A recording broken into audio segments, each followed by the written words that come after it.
cancel these nuts. Yeah. It's here. Scribble, yeah. Got the hard copies. Old school. Yo, really I haven't nice. seen a real, like, dope CD in a while. It's really dope too. Man, we did a team. We really put that together, and it's nice. Came out so nice. Oh yeah, it's really. This nice. is a real CD. Yeah. Replicated. And people can go online and get the autograph version. TheCripStore.com. I like that. Now let me ask you something. When you do something called TheCripStore.com, are there other Crips that feel some type of way that they're? Because there's so many Crips. There's Crip Cola. Sure. There was the Crips. Shout out to Mike. There was the Crips that claimed like Crip LLC that tried to sue Nipsey's. Yeah, that was funny. So you have the Crip Store. Does anyone own the Crips? I don't know. On the business side. I don't know. I wouldn't even really worry about it. I wouldn't even think twice about It it. seems like a non-Crip thing to do. The Crip Store? No. I'm saying like a non-Crip thing to do to be like, I trademarked that. It's definitely a non-Crip thing to do. I don't know any Crips actively looking to copyright that term, the Crips. I just would say it's just a bit broad. I think most Crips look at it like it's just a broad concept. We all, being right in the eye of the storm, we all understand Cripping is a much more diverse thing, and everybody has their own claim to it as far as Los Angeles goes, and now across the world. I listened to the album. My favorite is the 21 Stimmy Flow. That's tight. I liked Us with D-Smoke. That was dope. One of the LA Giants had LA Giants are on that record, right? Yep, it was both of them, Joey and the Deuce. first verse that they did was super dope. When they were like, Kendall Jenner wouldn't have her lips. Yeah, that's Joey Westside. Yeah, he killed that shit. Yeah, I he was was like, dope. yeah, you're right. Yeah, and he went right before Cam, and that's right within West Coast Cam's wheelhouse. My OG, Shout out West my Coast big Cam. bro, yeah, that's his wheelhouse. So for Joey to go, he got off. Yeah, no, he did his thing, man. Album is dope. It's kind of like it feels like a little, like obviously it's your album, but you obviously have the LA Giants heavily intertwined throughout the project. Yeah, they just fit what was going on at the time. Are they like Blue Division? No, they got their own label, Giant Life. Okay. I just market their stuff. Okay. So I mean, I guess they are Blue Division to some degree, but really it was about helping them build their own thing. Yeah, you took a liking to them and wanted to help.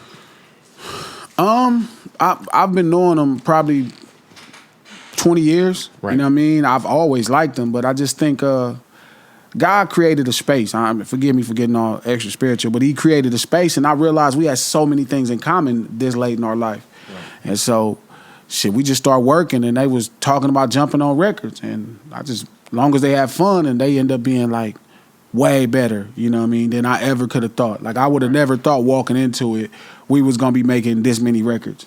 We were talking about Mike cord cut out. We're talking about the LA Giants. Obviously, they're all over the project. Yeah.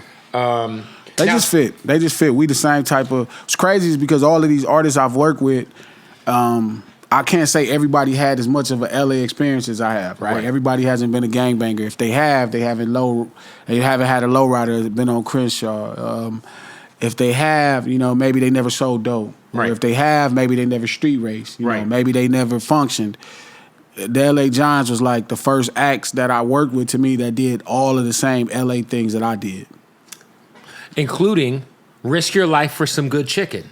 Yes, it's fucking true. Which is song number 7. Yeah, Jim Dandy. But it's like that in so many different places. It's funny because that's like a TV show I'm finishing up. I wrote and I'm finna shoot. Van Lathan, a couple of homies helping me to produce it. But dying at your own risk, that's the experience in L.A.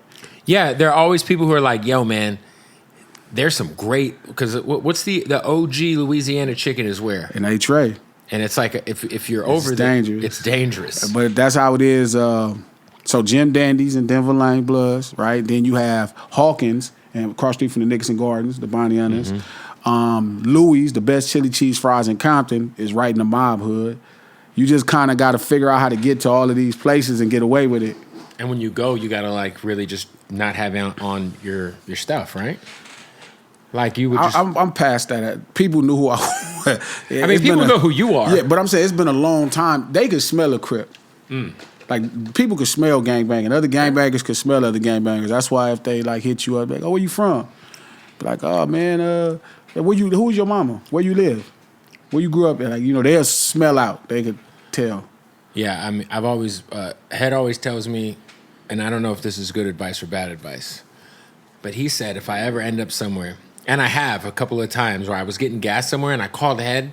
This happened like he posted it on Instagram because I hit him and I was like, "Yo, I'm right here.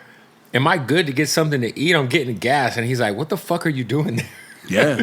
But Head would always say, he's like, "Yo, if you end up somewhere and you get banged on, just start acting like real frantic, like you're in the middle of a crazy fight with your girl and you got lost. Like, man, my bad, bro. Sorry, man, I'm fucking fighting with my bitch, bro. I don't know what the fuck." Because that's a universal masculine thing. Right. We all be like, "Oh, man. Man, I just got caught cheating. This bitch is tripping, bro." Man, he be like, "Oh, man. She fucking had me get out the car. My bad, bro. Do your thing." Yeah, man, my bad. You know, that's what Head said. It's true. It works. He's like, just act like you're in the middle of a crazy fight with your girl. You don't know where you're at. And, you know, get on your phone and, like, it should be all right. Yeah. Now, for the most part, it's okay. I mean, gangbangers, the most underrated part about gangbanging is they're pretty understanding. Yeah. If they sober. If they're sober. It's like most humans. That's like, hey, I was about to say that's a pretty general statement for the world. But gangbanging, it get worse when, you know, you drunk because you get super powered and people be charged up. Yeah, like my wife, when she gets mad, if she's drunk and mad. It's over. It's over. It's another and she's level. Latina. Oh, yeah, that's Spanish cuss words. Spanish cuss words. Yeah, there's a lot of Spanish cuss words I've been called. Yeah. Okay, so if someone gets your CD physically and they look at the back, you have, obviously you got West Coast Cam, you got Sugar Free. Shout out to Sugar Free, the legend. I need you to help me get connected with him, please. Sure, I got you. But then you also have Samuel L. Jackson and the Notorious B.I.G. listed as features. Yeah. Explain both.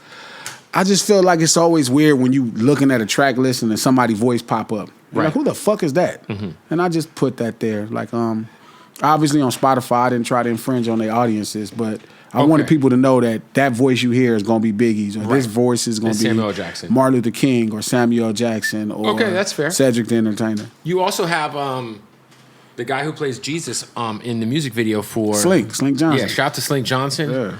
He did a really good job on Freddie Gibbs' album too. He kind of was like he did one of the skits on his album, and he did great on your music video. Yeah. What's it say? Something for the bitches. Something for bitches. Something for the bitches. Something for bitches. Yeah. Which is an ode to. It's weird because there's a men with bedazzled anklets. That and just straight men impeding on women's beauty standards in the first place, completely, top to bottom. I tell them all the time. Straight men. Cyrus, my shooter over there, got 2 earrings in.